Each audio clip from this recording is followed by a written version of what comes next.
Good evening, ladies and gentlemen, and welcome back to the Northern European Esports Masters Championship. We're back for round number 5 of this prestigious league, and I cannot wait to see how things are about to run through here today. Of course, we take to the legendary Nurburgring. We're not going around the full Nordschleife, don't panic. We're just here at the Grand Prix Loop. My name is Zach Sweeney, and I'm here to talk you through each and every single little bit of racing action that's to come. But first, before we get to caught up with things, let's just take a quick refresher as to how things work coming into today. So it's a GT4 championship here on iRacing. There are 8 nations. We'll get into that a little bit later on. 6 rounds. We're on to round 5 and 12,500 euros worth of cash prizes, which is pretty good on that good old run up to Christmas. They are the 8 nations, as you can see. We go to Finland, Germany, of course, Iceland, the Netherlands and Luxembourg. It's Luxembourg, then the Netherlands, Norway, Sweden, and then, of course, the UK there as well. So 8 nations here to battle their way for the Clash of Nations Championship. This is how it works. So before we go into each round, there is a time trial that anyone can enter, provided they meet the criteria. Of course, the highest finishes in that. So say if there's 100 people, the fastest 2 will go into Tier 1, and then the P21 and P22 will go into Tier 2, and then you get the next load of 20, so P sort of 31, 32 will then be into Tier 3, etc., all the way down before we get to Tier 5. Then they work their way into the Clash of Nations Tier Finals, which is, rounds 1, 2, 3, 4, 5 as such. Then we move our way, obviously, into the championships. Those are where the points are scored for the championships. So what we have is a national drivers championship, which is for each individual driver. Say Patrick Faulkner or whoever who are racing in this, they can finish in their own drivers championship. But then there's also the nations championship for those 8 nations: the UK, Iceland, Norway, etc. And then obviously the highest scoring nation will then be able to win the championship and take home the prize money for winning the Clash of Nations Championship as well. But obviously with the Drivers' Championship as well, just an extra little bit of prize. There you can see the time attack alone is worth 10,000 euros, 1250 for each nation as followed. So as long as you finish really inside the top 50 of your respective nation's time trial, you will get at least a little bit of change. It starts at 120 for topping the time attack, 10 for finishing 50th, which is not bad at all. Then, of course, the Clash of Nations Championship, the Nations Cup, if you will, is priced at 2,500 euros, which, of course, is down to the nation's discretion as to how they divvy it up amongst the drivers that have represented that amazing and very well-deserved championship as well. There you can see our schedule. So the time attack all the way back in round 1 when we started in May on May 27th. Then we went to round 2, 3, 4. We're here at round 5 where we take to the Nurburgring in a few weeks' time, of course, on December the 23rd, right on that run up to Christmas or the holidays, whichever one you decide to celebrate. We'll head to, I can now announce, drumroll please, we'll be heading to the Circuit Zandvoort. We'll be rounding off this amazing championship in the Netherlands, and it should be a ton of fun. Hopefully, here at the Nurburgring as well, will also be incredible. There you can see the Clash of Nations Championship standings. Norway lead the way on 1879, but Germany definitely in hot pursuit. 1805 to the Germans. Here on home soil as well, we'll be looking to pour some time back to the Norwegians. The UK round off the top 3 on 1300.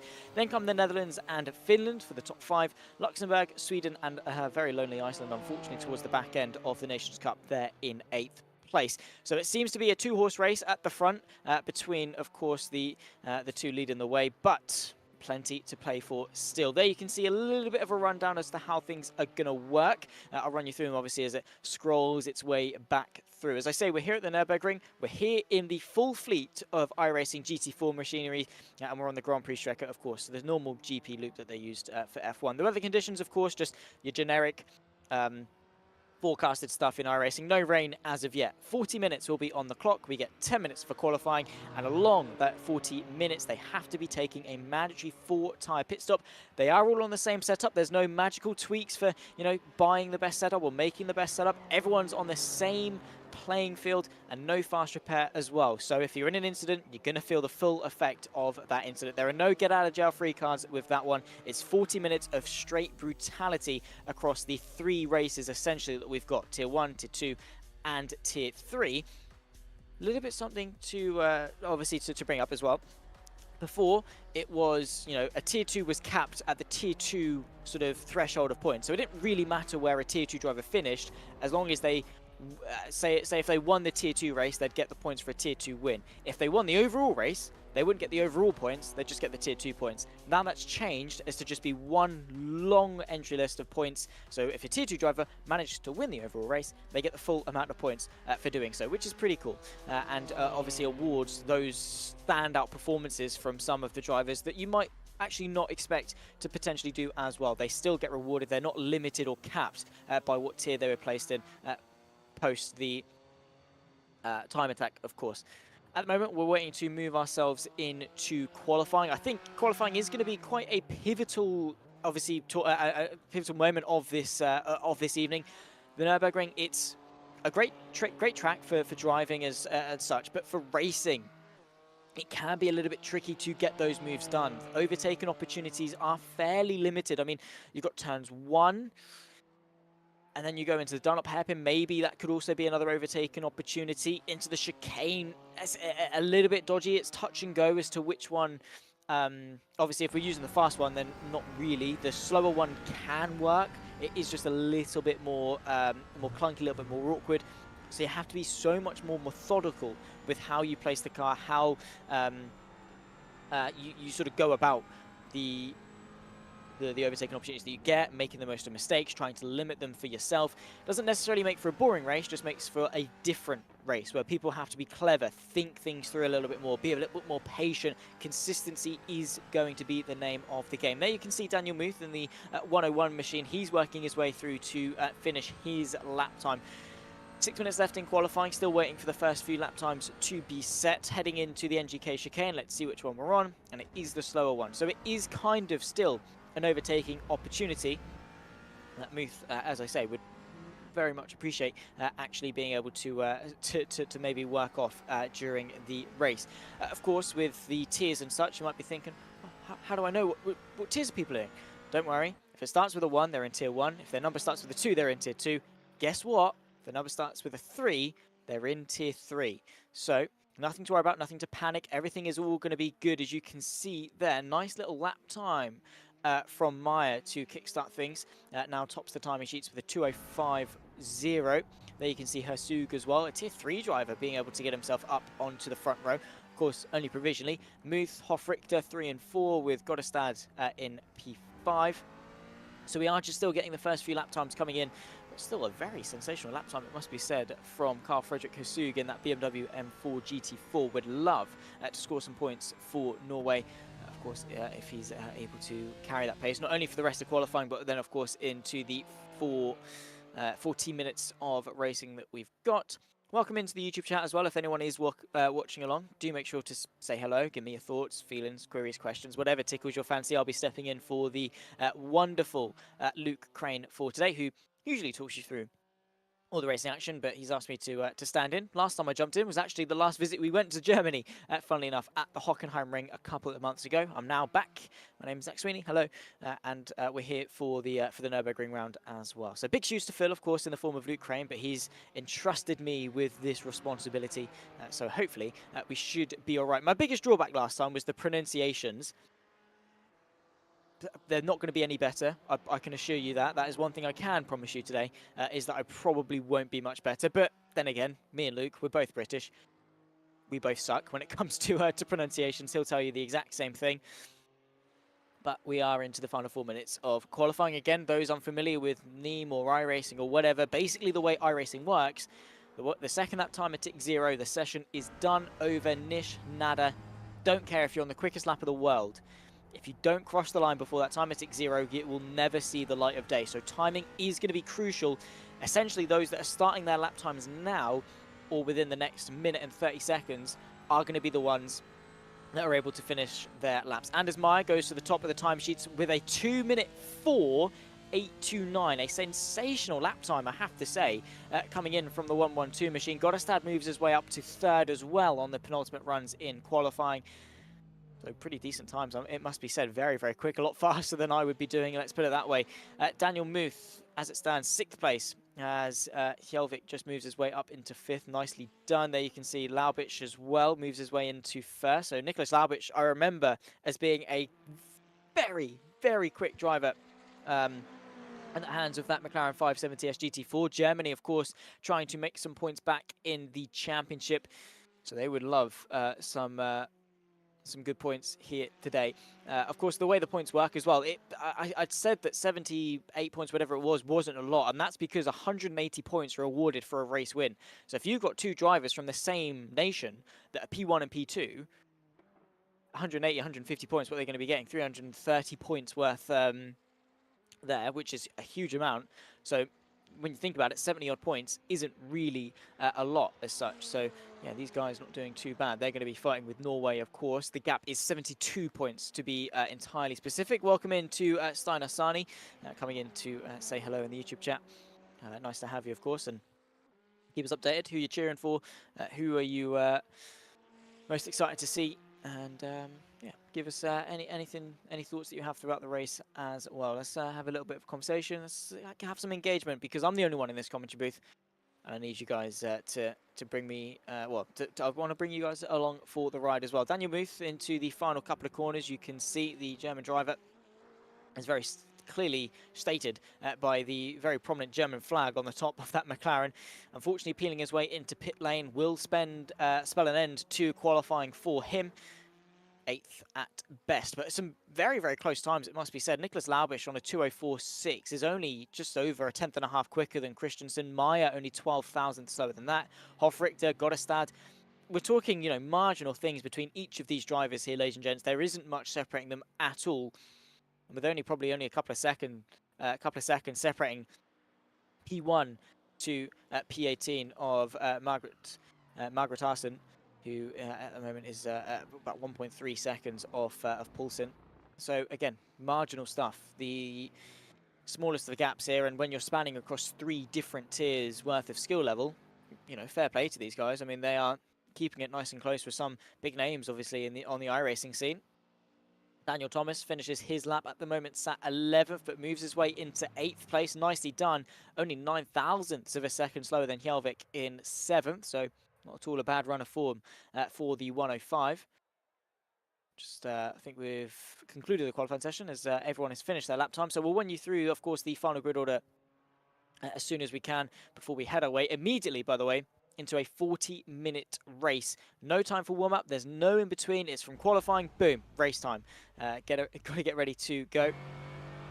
So fair play, and of course, Nicholas Laubitsch representing Urano Esports, who are a top-tier sim racing team in the world of iRacing. See them all the time in the iRacing special events as such. So he's up there fighting. Regular name that you see, especially in sort of the GT3 stuff, the GT4 stuff that iRacing do. He's always towards the top end of things and is a very strong driver. So no surprise really that he's taken such a good stead in qualifying and takes pole position ahead of Christensen, who will join him on row 1. Then comes Anders Meyer and Lucas Hofrichter that round off row 2. Only 0.2 of a second separating them. Then comes Gottestad and Carl Fredrik Herzog, 5 and 6. Behind that, Stefan Hjelvik, Dan Thomas, 7th and 8th. Daniel Muth and Kirkeper round off the top 10 ahead of Alexander Ververs and Adrian Ranch, 11th and 12th place respectively. Between the two of them, Bjorklund and Oha in 13th and 14th ahead of Luma Yoki in 15th, Petter Reed in 15th and 16th. Then comes Henrik Haraldsson and Jesper Poulsen, 17th and 18th to round off this magnificent field. Just behind that is Margaretson, Antoine Volbrecht in 19th and 20th. I remember that 110 machine. He was the one that caused me so much trouble in my pronunciation. He'll be rounding off the grid starting in P20. We're about to get ourselves underway then. In a few moments' time, we'll be on the grid, raring to go for 40 minutes of racing action, and I cannot wait to get this underway. I mean, if what I saw at the Hockenheimring was anything to go off, the Nurburgring should be absolutely no different.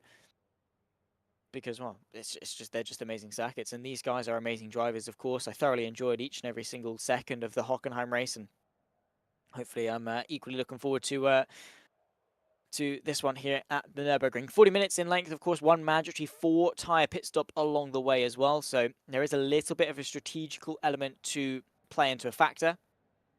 These guys are going to have to be mindful. There you can see gridding up behind the iRacing pace car. They'll head themselves round the final quarter or so of a lap. Nicholas Laubich will join them on the front row ahead of Christensen, 1 and 2.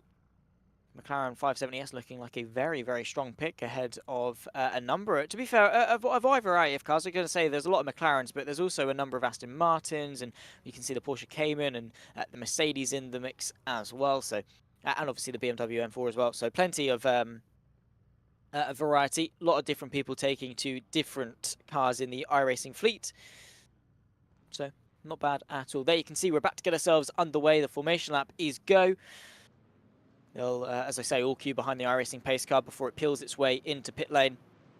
Laubich can then decide the pace ahead of Christensen, and they can then battle their way towards turn number 1. It's a direct championship battle on the front row. I mean, Nicholas Laubich representing Germany, and then you've got Christensen representing the Norwegians. 72 points in the Clash of Nations championship fight, and Laubich is representing Germany here on home soil. Who's going to be the one to take the top step? He controls the pace as the iRacing pace car now pulls its way. We're waiting for the green flag to wave. We're waiting for 40 minutes of racing. The NEEM 5th round of the Clash of Nations, tier 1 to 3 combined here at the Nurburgring GP Loop is about to get itself underway. The entire fleet of 20 cars round the final corner in their 2x2 formation. Laubich and Christensen the front row. And it's a long wait to get to the timeline, but Laubich is keeping them waiting for a long time, and we are finally green flag running and underway here at the Nürburgring. A great jump from that Aston Martin from the 201. They're 3 wide as they run their way towards turn 1, and a huge incident. Oh my goodness me, the fin of Kirkapa has gone straight into the side of Daniel Thomas going into turn number 1. A huge mess of a start at the midfield, and that is not the way that he'd have wanted to kickstart things in this race. Decision for car 19, a stop and hold penalty of 10 seconds already to start this race. And there you can see side by side between the Norwegian and the Aston Martin as well. Through this Mercedes arena section, Nicholas Laubich is able to get away cleanly. More incidents as Kirkapa has another bit of an issue. Dan Thomas finds his way past. A huge mess as there you can see more drivers unfortunately having a couple of issues, but Thomas, I think, able to get himself back going in this race with minimal damage. Thankfully, Christensen down to 4th in the opening moments. A very poor start for the Norwegian as he has to settle his way in behind the Aston Martin car, I believe, of Adrian Ranch. Yes, indeed, it is up 5 positions. What a start that was. Makes me think that maybe it was a little bit too good to be true, unless it was just that good of a start. There you can see Stefan Kjelvik as well, trying to move his way up a couple of places. Dan Muth just in behind in 9th. All of them trying to maximise their points, not only for themselves, but also for their Clash of Nations Championship. This is where money is won. Who doesn't like a little bit of extra free money as well? Well, it's not free. It is kind of, you earn it, but for doing some pretend race cars, definitely not a bad shout at all. Side by side as the McLaren picks his way past the 301 Aston Martin of Adrian Ranch, who unfortunately falls victim to the number 8 machine as he tumbles his way down. There is side by side again the BMW M4 versus Daniel Muth as they run their way towards the NGK chicane. The 2 of them are going to be battling, the 2 German drivers. The 20 goes up the inside. Daniel Muth has to full victim and sort of just let that play out as it was, because there's not really much opportunity to go the long way around. There's another Norwegian driver just in the background in the Aston Martin. That might well be Bjorklund, I believe, as Kirkapa, who unfortunately had a small bit of an issue on the opening lap, still finds his way fighting. They fly in formation, as you can see. The Dutch driver of Volbricht in P10 already moving his way up quite nicely, up 9 places, I believe, in the opening moments. Nicely done. Into the top 10 already. A little bit deep, though. That is going to open the door for Kirkapa to nip his way back up the inside. They are going to run 2 abreast as they run their way through 2. The long way around for the Porsche Cayman. Has it got the agility and the legs to keep its foot around the outside of the orange Mercedes? It has, but you can bet your bottom dollar that the 110 is going to nip the way back to the inside later on the brakes. Bit of contact between the pair of them as now the Aston Martin of Bjorklund nips his way through, and Volbricht has very quickly gone from 10th into 11th, then very quickly into 12th as well, losing just a little bit of time. Bjorklund, though, is going to have the work cut out for him. He's going to go to the outside of this very sweeping left-hander, then very quickly have the inside for the next, and a bit of a tap there as the Dutch driver is sent sideways, nearly into the gravel, but fair play, he was able to hold it in full swing, which isn't too bad of a job, but still losing a couple of places in the meantime, which isn't ideal, but it's better than losing countless places due to a tap, but again, not really much he could have done to that. I think that the driver he was side by side with did cause a little bit of contact, and it was definitely avoidable. But what can you do there? Unfortunately, is an issue for the number 8 McLaren. Who is that? As Stefan Helvig and then another driver off as well on the exit of the Schumacher S. Is this a solo incident? Is it a problem on their own part? We've got race control under investigation for a couple of drivers having a little bit of contact. Might well be for that incident that we saw going through the first twisty bit of the circuit. And we're going to take a look at what's happened, unfortunately, to Stefan Helvig. Going through the Schumacher S, gets a little bit of contact to the Aston Martin in front. Bottoms out over the second curb, I believe. Yeah, you can see he just mounts the curb, bit of contact, unsettles the car, and unfortunately sends it spinning around sideways. Thankfully, not into the path of anyone else. They were all able to avoid it, apart from McGrath. The 206, let's go with that. Unfortunately, bottoming it out themselves. Magratarsen, I've been told, which is great. I love having Timo Klaus in my ear because it means that as soon as I mess something up, he lets me know and he tells me, and it's great. I'll probably forget that in 5 minutes. Magratarsen is wicked. I've been told I'm doing a great job, so it's great. I've got the reassurance. I'm doing well. I hope anyway, but it's fine. Magratarsen, unfortunately, having a small issue.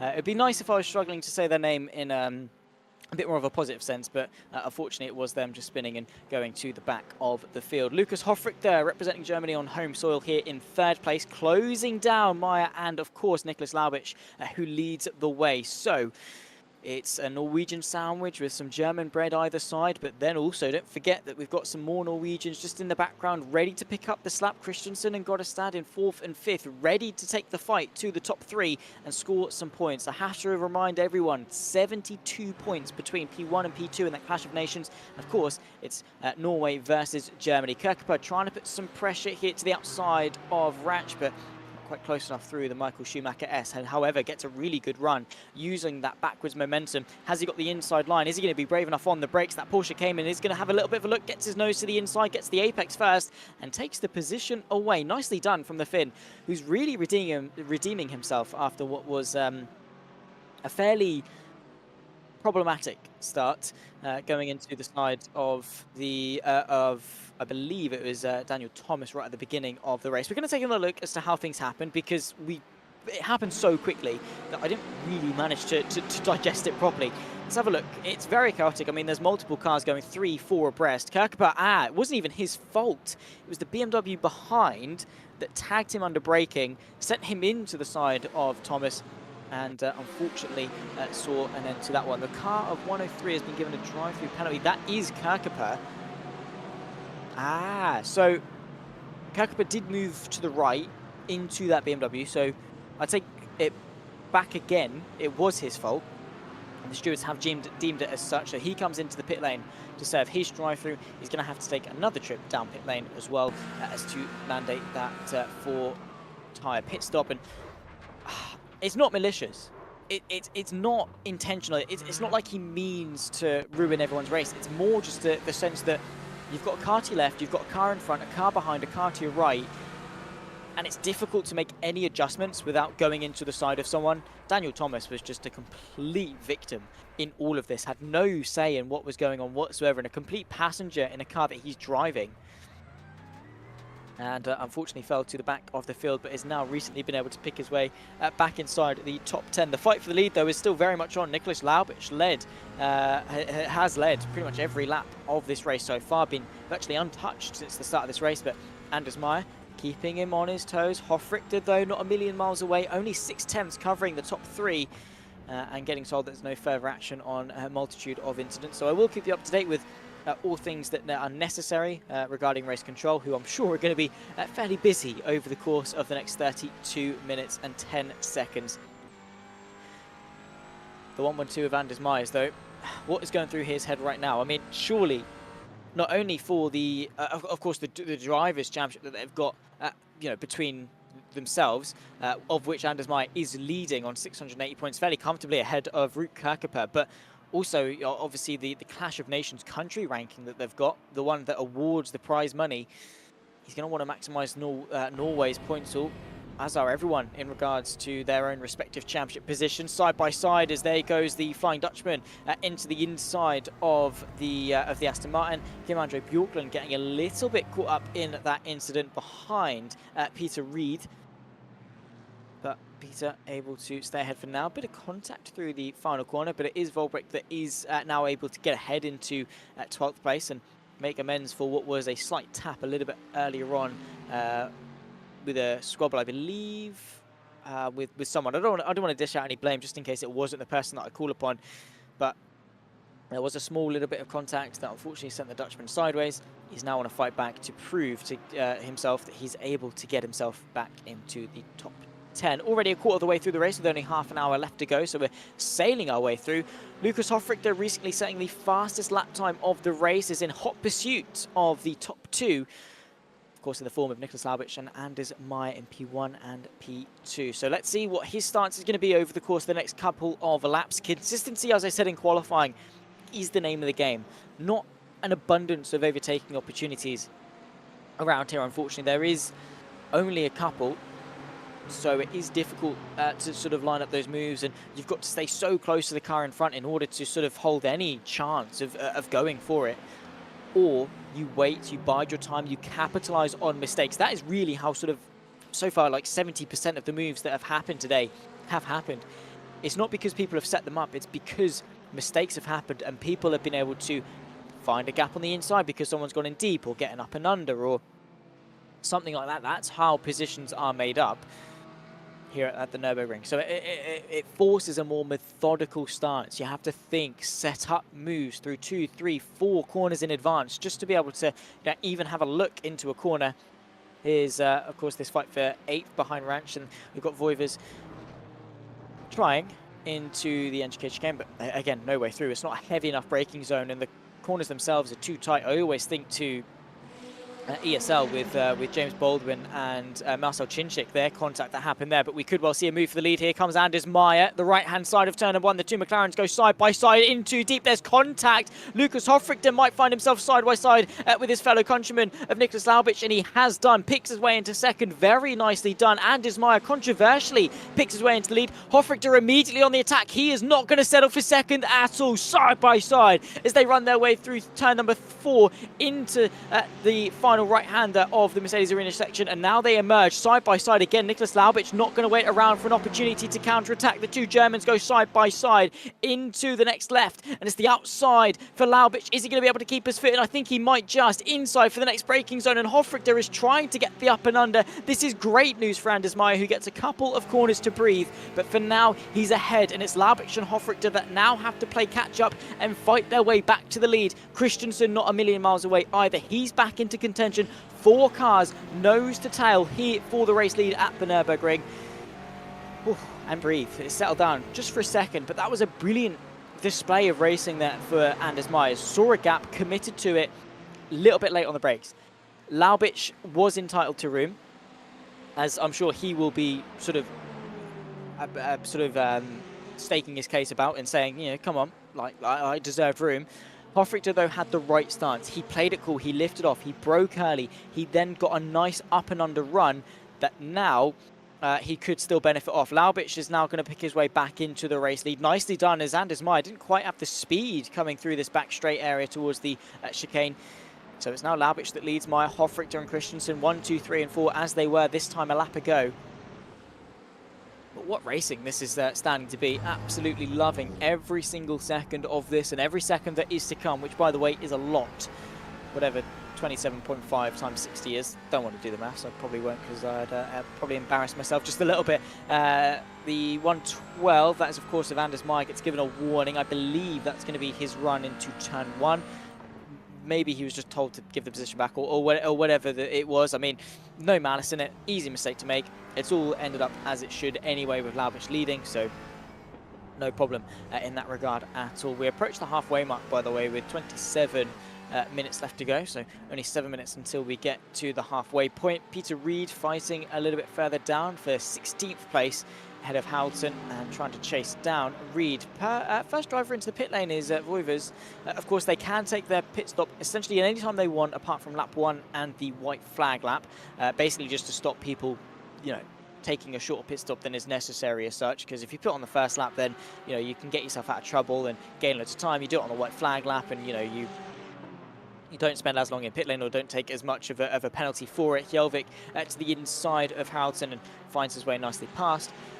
So the entire middle point of the race, from lap 1 to last lap, you can take your pit stop whenever you need.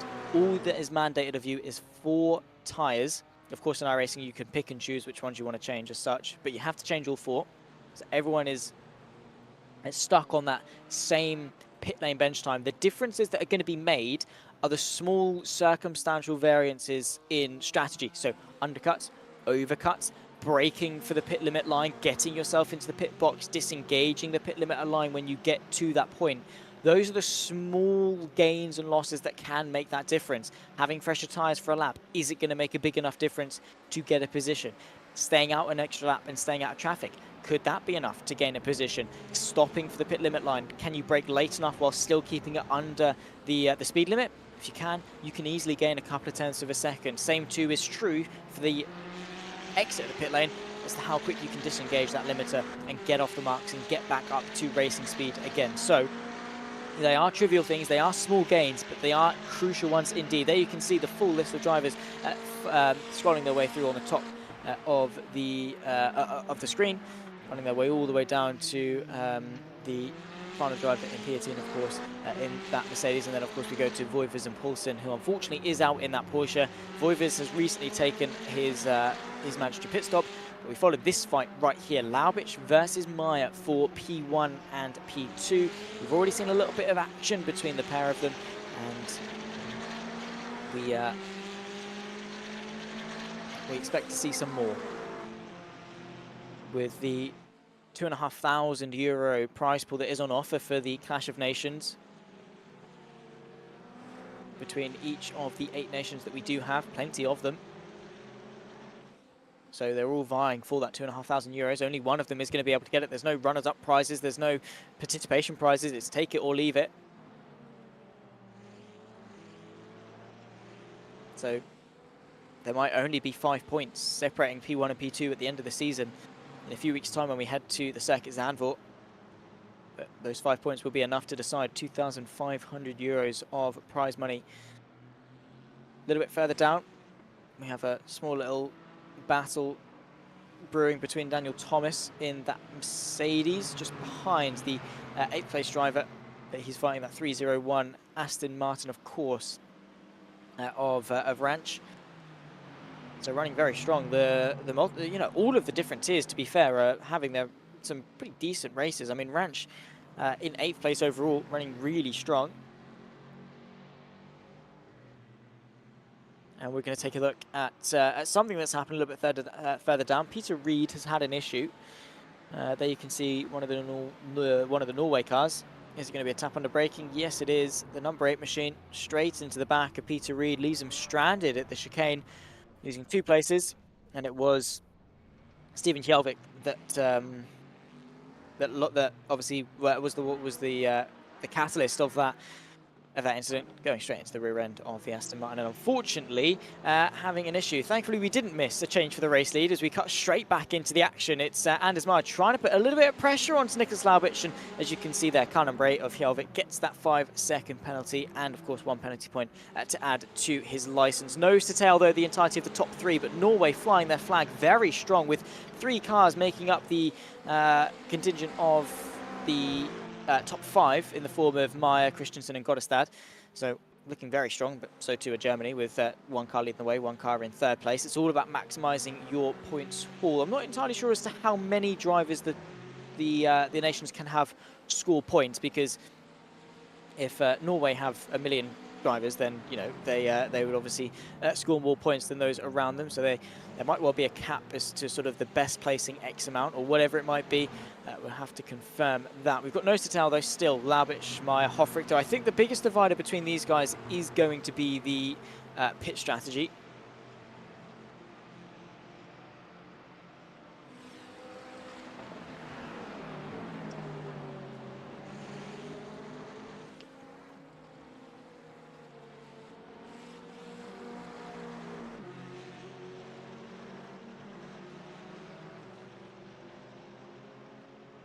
getting a little bit of information as to regarding the sort of the points award and stuff. Basically, Norway are looking very good, as to our Germany, I suppose. But yeah, basically just score as many points as you can. Easy as that, and makes my life a little bit more easy as well. And as my a little bit of too much curb going through the chicane, and a little bit too wide, and Hofrichter definitely had a bit of a look. Allowed Lawich to extend the gap ever so slightly out in front. About 5 tenths now separate P1 and P2. So a good couple of car lengths, and not really going to be forcing any changes as of yet. But this is sort of the crunch time point of the race. I mean, everyone's seen what everyone can do. They've all raced against each other for the most part for the majority of this championship. They all know each other's tricks and quirks and weaknesses and strengths, and this is really when you start to piece together sort of these intense rivalries that, like we're seeing between Lawich and Meyer. As into the pit lane comes Kim-Andre Bjorklund from, I think inside the top 10 he was. He's now obviously dropped down to P13 because of the pit stop, and will subsequently potentially even drop a little bit further. Will take his 4-tyre pit stop and be on his way for the second half of this race. Probably the most systematic way of doing things is just half and half, in and go, 20 minutes aside. Saves sort of obviously any complications and just keeps things nice and straightforward for you. Here's Daniel Thomas on the back of Ranch. So the Brit trying to maximise his points haul. Of course, the UK sat third in the country rankings as it stands, but a million miles away from Norway and Germany, about 505 points off Germany. But then again, about 405 points ahead of, or 305 points ahead, I should say, of the Netherlands. So sort of suspended on their own little wishy-washy bit of the championship standings of the UK, similar to sort of how they are in the real world, I suppose. They're just sort of in the middle of everything. But there you can see the most positions gained. It's Volbricht and Lumayoki that are up 8 and 5 places respectively. Then comes Adrian Ranch. This battle right here, Dan Muth up 2, Harrelton up 2, Myers up 1, and obviously Hofrichter as well, up 1 place as well. But Volbricht making some big moves, and at some point in this race that was up 10 because he worked his way into the top 10. So very, very sensational stuff from the Flying Dutchman. There he is, flying the orange colours, of course, in full force. And of course, no bias, but unfortunately the only orange coloured driver out on force at the moment. So Dutch people, if you want to get involved, get involved. Of course, yeah, if you're quick enough in the time attacks, you can get yourself onto the grid for Tiers 1, 2, 3, and obviously 4 and 5, which unfortunately we don't broadcast, but they are there. They do a separate time slot. As into the pit lane comes the sole orange, I'm about to say army, but it's not really much of an army. The orange soldier, I suppose, we can leave him at that.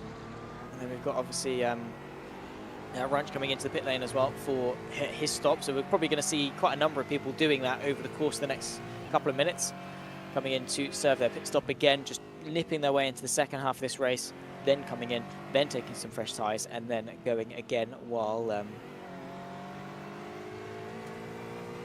they can. I mean, of course, the longer they go into this race, the lighter their car is going to get. So if they can couple fresh tyres with a light car, then they are going to be absolutely rapid for the final stint. But while doing that, they also have to drive with all the tyres. But 20 minutes into a race, really going to make a huge dent. I mean, GT4s double stint their tyres when we go to endurance races, sometimes even more than if they can hold it. So I'm sure 20 minutes of flat-out racing probably isn't going to put too much of a dent. Noticeable, of course, if they start to overheat.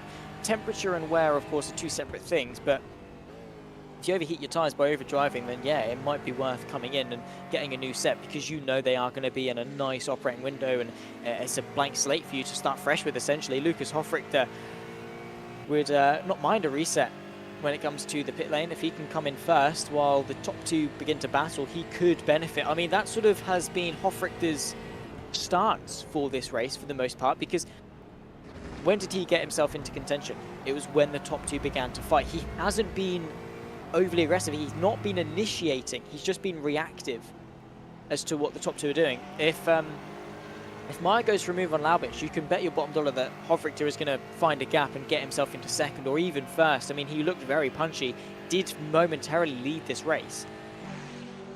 I think that's probably the best stance that Hofrichter can have, to an extent. Right now it's working, because he's got time, things are in his pocket, he can wait. He can wait until at least after the pit stops. Then as time starts to tick closer to 0, then it's sort of like, come on, mate. find a gap, push a little bit harder, because there's only so long you can wait.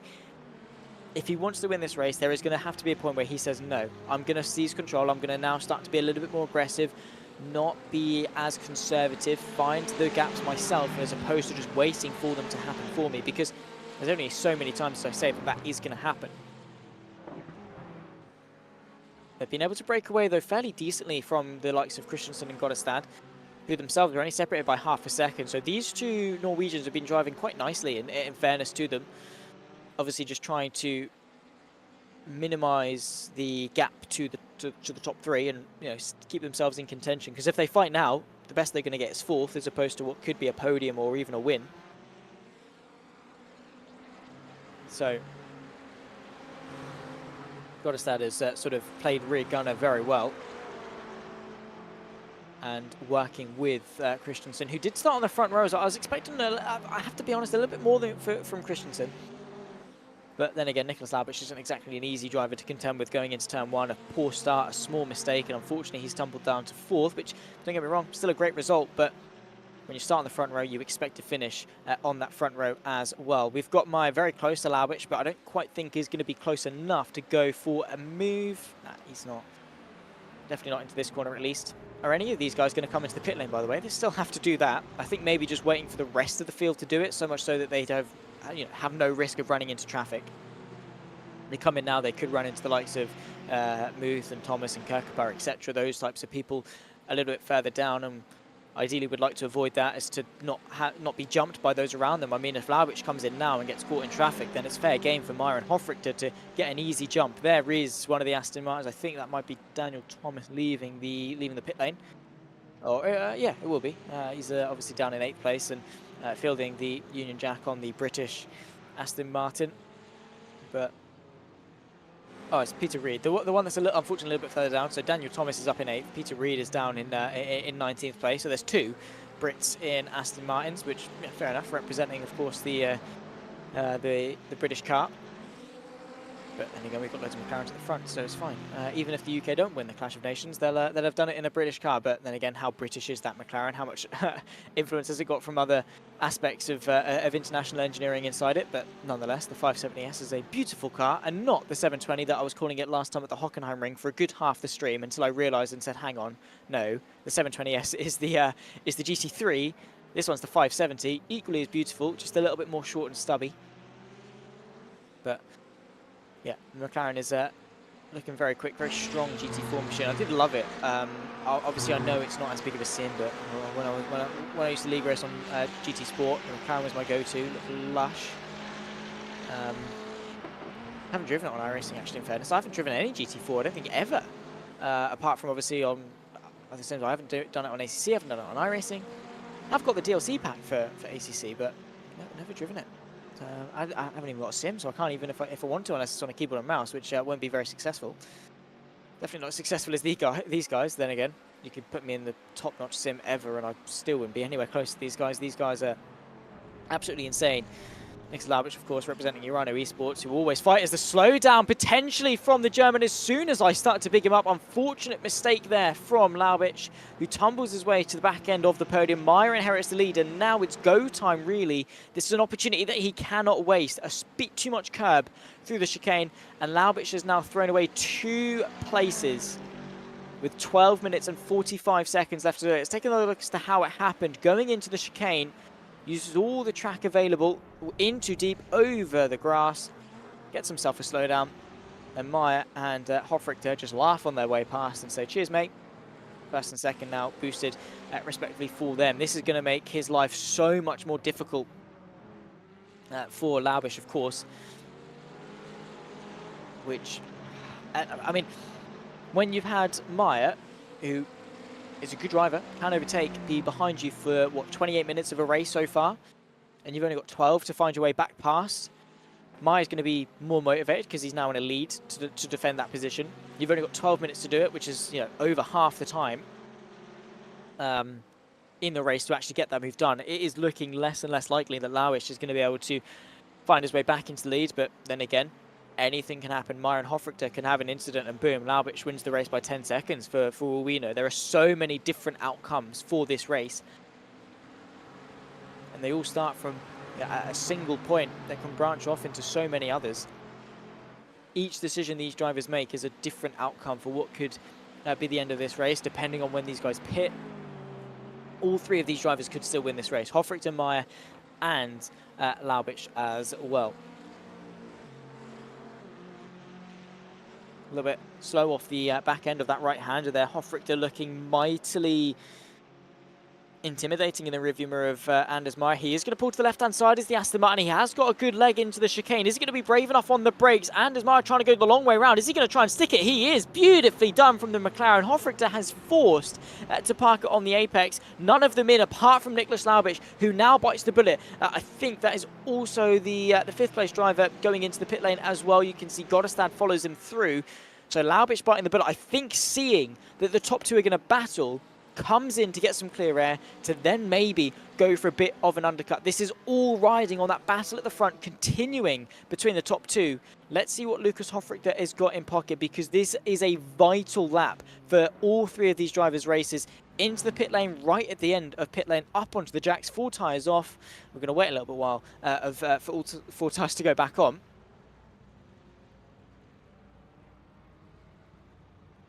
And then he'll be back out, and away he goes, side by side here as well. A bit of a battle, I believe, with Volbrecht and Daniel Thomas. That would probably be the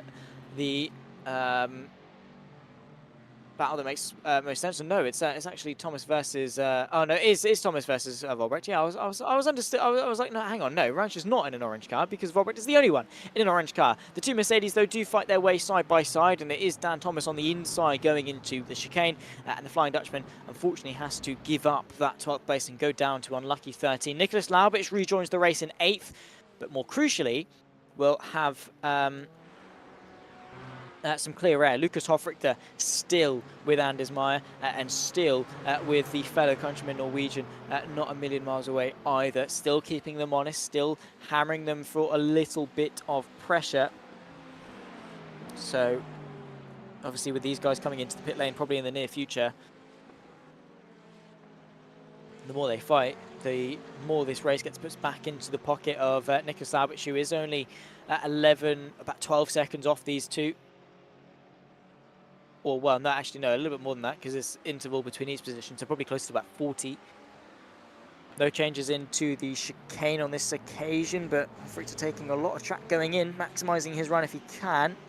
Both of them into the pit lane, all three of them into the pit lane. Christensen follows as well. Yeah, you can see also Husuk, I think, is going to come in on this lap. Now it's a race against time. How quick can they get in? How quick can they get out? And how quick is Laubich on his out lap? Very interesting stuff then to keep us occupied for the next 8.5 minutes of racing.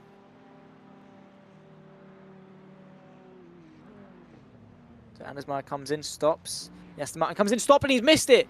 Lucas Hofrichter has missed his pit box and will probably lose about 1 or 1.5 seconds because of that, easily giving his position back to Nicholas Laubich, which is huge. A small mistake, but it's cost him because he had to stop, realise, then go back, then stop, and then he's allowed to service his car, which is a big time loss, especially when there are gaps separated by car lengths.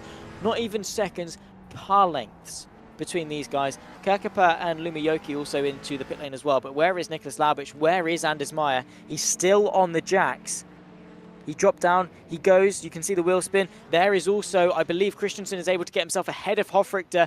There is Lumiyoki as well, stopped in the pit box. Lucas Hofrichter at the back end, so 4th at best. Where is Nicholas Laubich? He is going to inherit the race lead around the outside of turn number 1, and he leaves Anders Meyer in the dust. Nicely done. Great undercut from Laubich as he retakes the lead that he's had for so long in this race. A momentary lapse in judgment, a small mistake, but it's back now to leading ways for the German driver. Meyer is going to have a very tough ask ahead of him if he wants to win this. Christensen and Hofrichter are going to have to settle 3rd place amongst themselves as they've lost touch of the top 2 momentarily. 7 minutes, 3, maybe 4 laps of racing if we're lucky. I think we'll have 3 more to go after this. 3 more to go after this one. So we'll be looking to still have a couple of opportunities. So not long, basically, with only 7 minutes left to go. But 3 laps, count them down. Because with each corner that goes past, with each lap that ticks down, with each minute that comes off that clock is 1 more opportunity wasted. We've got Oer and Hjelvik fighting for 14th place here. So a little bit further down, but the Battle of Scandinavia between the Finn and the Norwegian. Of course, Selvik has been given a penalty a little bit earlier on due to a minor amount of contact going into the back, I believe, of one of the Aston Martins. Might have been Thomas at some point, and was thus handed that penalty. So there's been a fight back since, but still looks fairly pretty for what could be a top 5 there. This fight, Laubich leads. Anders Meyer. Over Anders Meyer, and has got 8 tenths in his pocket, nearly a second, teetering on the edge of a second. So if Laubich can break away that 1 second gap, obviously there's not DRS or anything like that, but that is a crucial milestone to have, breaking away from the slipstream, getting away from that pressure zone. As side by side here, we've got Goddestad being overtaken, or yeah, I think fighting away with the German driver of Hofrichter. This is for 4th, so Hofrichter has not even been able to focus his attention forward. It's now being under pressure from the 207 of Goddestad, who followed Laubich into the pit lane. Side by side, we could see them going into turn number 1. Is there space on the inside? No, there's not. The German's got it covered, but Goddestad now has got the late braking move to the outside of turn 1. There's a little bit of rubbing between the two of them, but Goddestad now is the inside line as they run their way up over into turn number 2. He's got the now the outside as they run their way into 3. Inside, of course, goes the way of Hofrichter, who gets a nice up and under.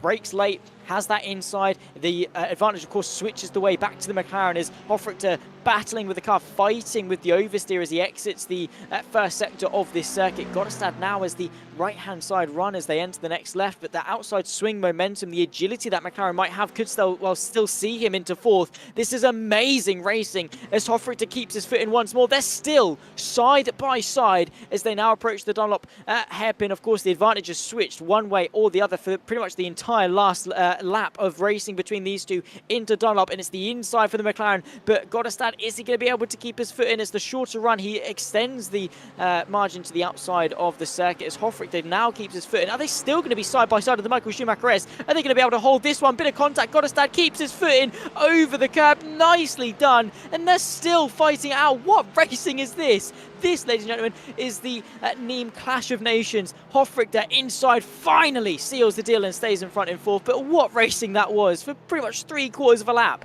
Ladies and gentlemen, take a bow. Hofrichter and Goddestad, and there's a mistake which could spark it all over again. Goddestad now has a good run, this time to the left. Is it the run that he needs, the run of dreams, in order to seal the deal before the chicane even starts? You can bet your bottom dollar Hofrichter is not going to give it up without a fight, but unfortunately has to concede. And after all of that, it was Goddestad that takes that 4th place array and brings, in fact, Hersug into the mix in at 6th. Wow. Yeah, that was not too bad. That gets the Team and Klaus stamp of approval there in the production booth. It definitely gets the Zach Sweeney stamp of approval as well. 3/4 of a lap spent side by side, and that is respect. Norway and Germany fighting for €2,500, and yet there wasn't even an inch of aggression. It was hard, it was fair. These guys are bringing their A game to these races, but they don't overstep the mark. So easy for these guys to obviously be aggressive and go for those desperate moves. We're being told, of course, there's been a little bit of an incident. I'm going to guess to some degree it's going to involve our Dutchman of Rolbrecht. Yes, it is, as unfortunately he's in the pit lane and out of this race.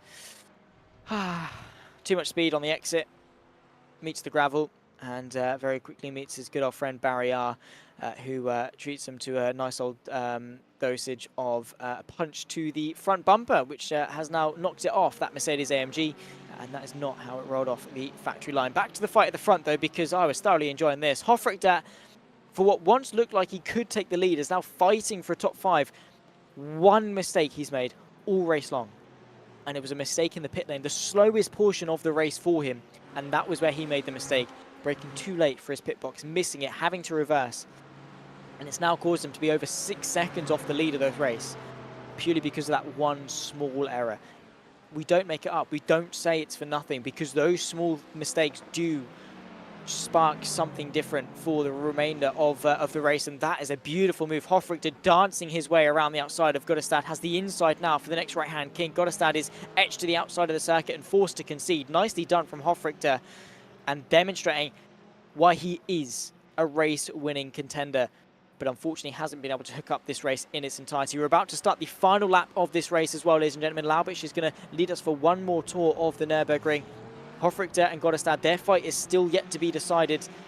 As there you can see, there is Nicholas Laubich. 1 minute 40 on the clock. The white flag will be waved, and this is it for round number 5 of the Northern European Esports Masters Clash of Nations. The fastest lap once again comes in. Anders Meyer setting the pace, 2:04.1, which is near on qualify. I think even quicker than the pole time set by Nicholas Laubich, which was somewhere in the vein of a 2:04.6, if memory serves me correctly.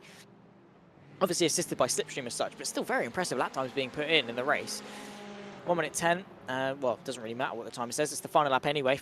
Still fighting, by the way, between these two is Hofrichter Godestad just in behind. He has got the inside, but the Norwegian decides better of it. But great respect is shown. I mean, again, as I say, they've got every right to give each other half a car's length less room on the exit, because, you know, you can understand that the human aspect, you naturally want to be more aggressive to your rivals because you don't want them to win. And yet Hofrichter and Godestad, they've not put a foot wrong between the pair of them in their respective fights. I mean, they spent, in total, over the course of this whole race, probably a lap and a bit spent side by side. Obviously, 3/4 of that was spent all at once, which is insane. But Laubich lapping one of the stragglers at the back end of the field. Potentially might have been Velbricht or the 2:06. But with one sector of this race left to go, Magratarsson, there we go. Tiemann doesn't, he sees through the facade. He knows what I'm doing when I say the 2:06. He knows I'm just bottling saying the name. Magratarsson, but it's fine because I'm not going to have to struggle with it for too much longer because there's only a couple more corners left to go. We've got Nicholas Laubich and we've got Anders Meyer fighting for the lead. I fear, though, that for Anders Meyer, his opportunities are going to wear thin. There is Carl Fredrik Herzog. There is Nicholas Laubich. He's got one more corner left to go. The final corner here at the Nurburgring, and it could yet be another victory for Nicholas Laubich as he takes Germany maybe towards the top of the Clash of Nations. It's been a race of dominance and only one small mistake along the way. 40 minutes of racing, and round number 5 of the NEEM Clash of Nations goes the way of Germany, and it goes the way of Nicholas Laubich. He's joined by the two Norwegians of Anders Meyer and Christensen in 2nd and 3rd. Nicely done, and what a race that was. It was Hofrichter, then Godestad for 4th and 5th with a late change between the two and a very hard-fought battle along the way. We'll talk you through the final finishing orders, of course, in just a second. The full 20 cars that we have got. And, well, with all 19 finishes of them, Poulsen unfortunately having some small issues along the way, but 40 minutes of cracking racing action went by in a flash. We've thoroughly enjoyed all of it. And so many different narratives, so many different stories to have told.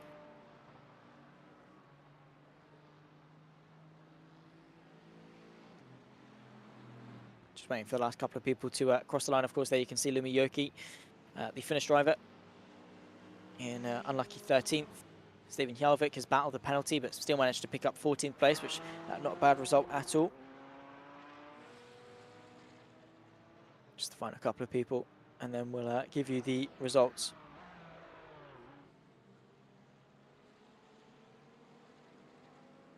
Of this magnificent race. Nicholas Laubich, he is so undeniably quick, and yes, the statistics will say he went from pole to flag and didn't lose any but 2 or 3 laps or whatever. That does not tell the whole story whatsoever. His strategy was sublime. His racing was sublime. He had to deal with the pressure. There was contact between himself and Anders Meyer along the way. It was a hard-fought fight and was by no means easy. And yet still he was able to pull that out of the bag. What a result from Laubich, and what a race it was. I mean, so many different drivers at different points were deserving of that victory, but it was only Nicholas Laubich that was able to take the victory. Anders Meyer and Roger Christensen in 2 and 3. Then comes Lucas Hofrichter, who was tipped originally potentially to win this race, but was only 4th in the end. Then comes Godestad rounding off the top 5.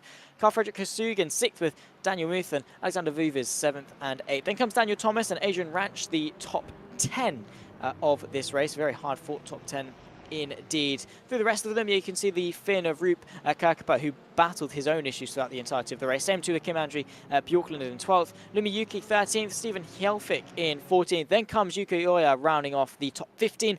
Haraldson just in behind in 16th place. Peter Reed, Magratarsson in 18th.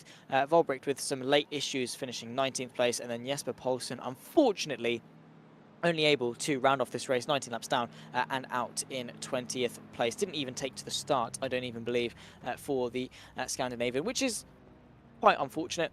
But regardless, ladies and gentlemen, that is going to have to bring an end to this broadcast, to the stream. Round number 5, of course, of the Northern European Esports Masters Cup. My name has been Zach Sweeney. It's been an absolute pleasure to talk you through each and every single little bit of racing action. We have to remind you, though, of course, that don't forget, in a couple of weeks' time, the time attack for Zandvoort will open between December 1st to December 13th. You've got 12 days to put your best lap time around the circuit Zandvoort to get yourself potentially on the grid for the final round of the Clash of Nations. Who's it going to be, Norway or Germany, to take the €2,500 prize pool? We'll see you then. Take care and a very warm goodbye.